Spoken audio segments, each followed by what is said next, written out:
de toute potentialité et d'atouts majeurs capables d'attirer les niveaux d'investissement direct étrangers ou nationaux significatifs.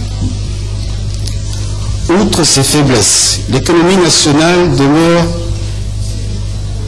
animée par une forte dépendance des conditions climatiques et une faiblesse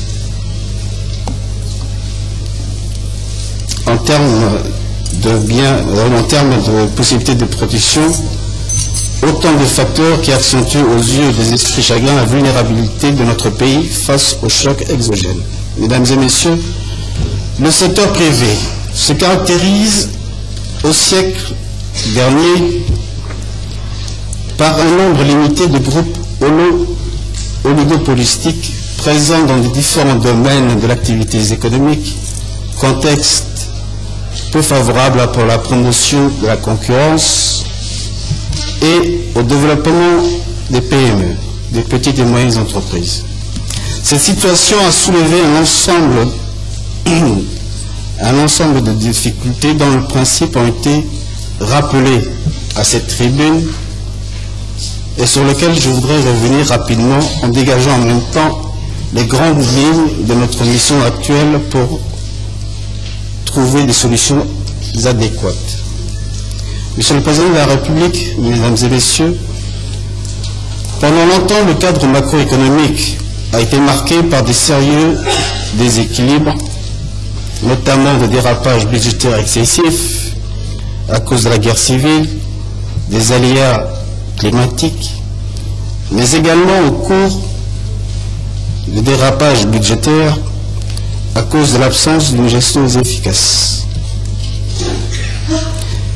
Ces contre-performances économiques se sont traduites par un niveau de croissance assez faible pour atteindre les objectifs de développement, un déficit budgétaire insupportable, une position extérieure très fragile et une forte inflation entre autres. Les mesures de redressement économique entreprises à partir du 9 mai 1999 ont misé en priorité à la reconstruction des infrastructures, à rétablir les équilibres macroéconomiques, à une gestion efficiente des affaires publiques, grâce en particulier au Fonds de développement des pays frères arabes. Ces mesures furent accompagnées, entre autres, par le resserrement de la politique budgétaire, l'abandon des dépenses extra-budgétaires et du financement bancaire privé du déficit,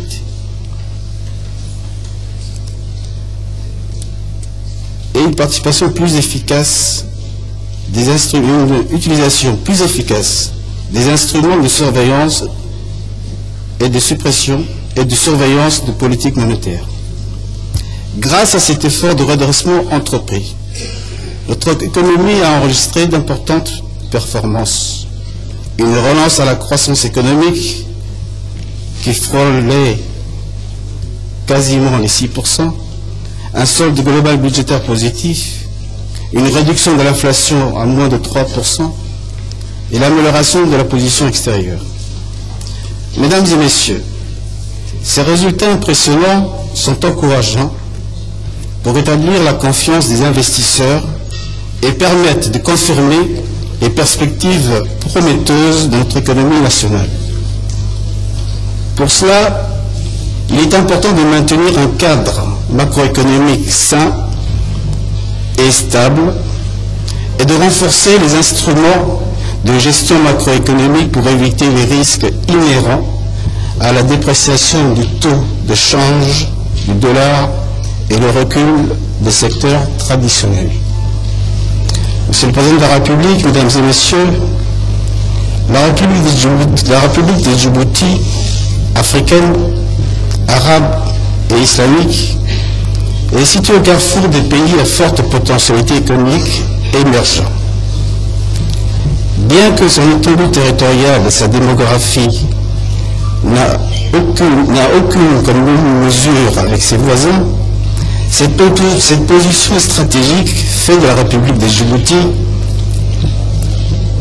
un grand débouché rempli de potentialités, propice aux activités agricoles et maritimes, et industriels de production de biens et de services, pouvant être facilement écoulés localement ou exportés sur le marché asiatique, américain, européen, etc.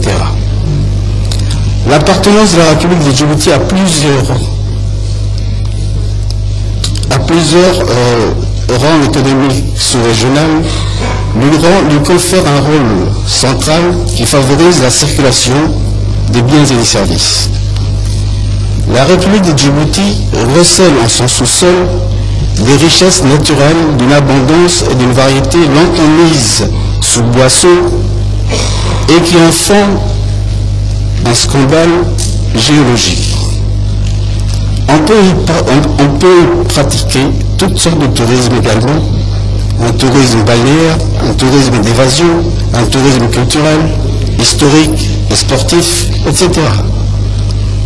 La République de Djibouti est certes l'un des pays les moins peuplés, mais se trouve au sein d'un marché de plus de 400 millions de consommateurs.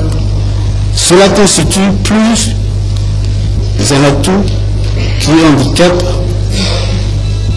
pour les affaires, car ces millions de consommateurs forment un vaste marché vers lequel doivent converger les producteurs.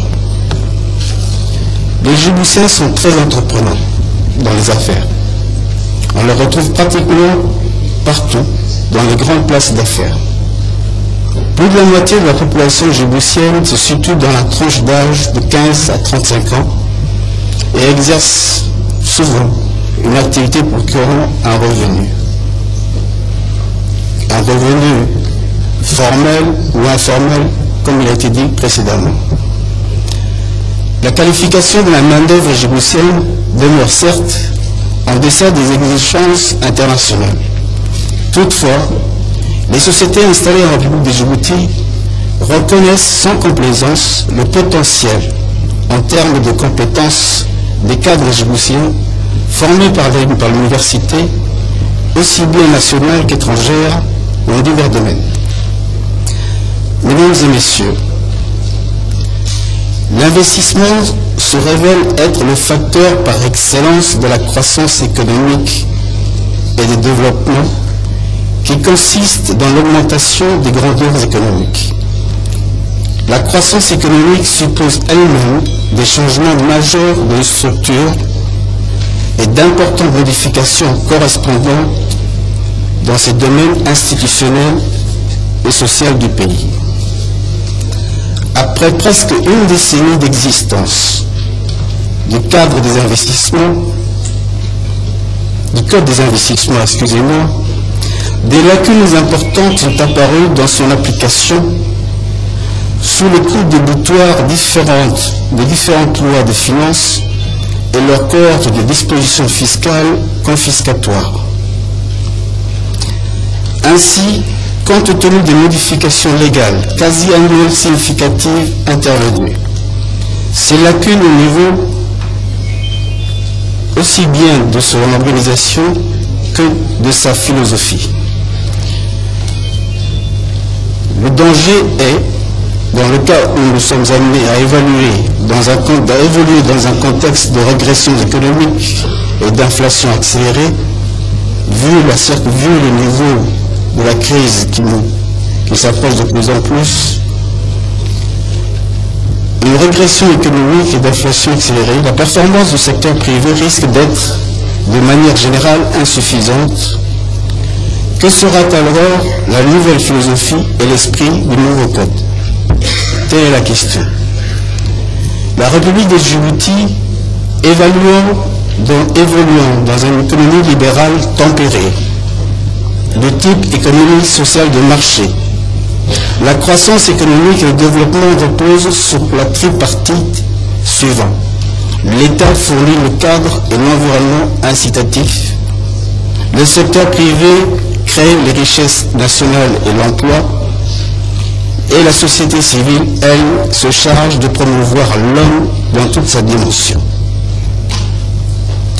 Aussi, la philosophie d'un code des investissements qui généralement repose sur une politique incitative à l'investissement, caractérisera également une politique orientative et sélective des investissements.